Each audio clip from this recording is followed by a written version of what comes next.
Kamikalia Human Rights Commission mentagasni kalau Weng no ia barok ki Jingujor Pyrshah ia USP Barim ke Khasi Hills uritu Raj Rawi ba ula persyang ban be jubor ia ikong bindas sim iba syong syak tengan ha gajaka penyengkali ha additional secretariat ha kamit chong ka khandai tarik ujeliu ha bakren syakinong thok kubor unong bishar uti waipai ula ong ba unong sya ujor lemni kinong syak ban ben kim syam lawan hakmat ka commission ha balakot ban bishar halor kani ke jingja ha kapor khatwei steng men stem shu ula ong ban nakadaw ka jingbom wan jingkini ki arkan hun syam lala ban ya chakmat bat kani ka mukot duma hapo kani ke jinglong dan lat dakum weipat light satang ban Weng no ya ka mukot duma exonerated from the charges.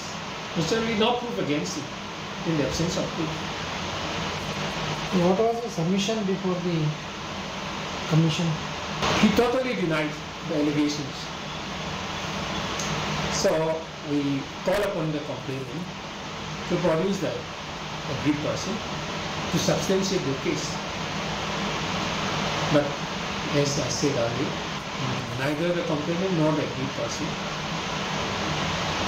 appeared before us, though they were sufficiently given notice for their appearance.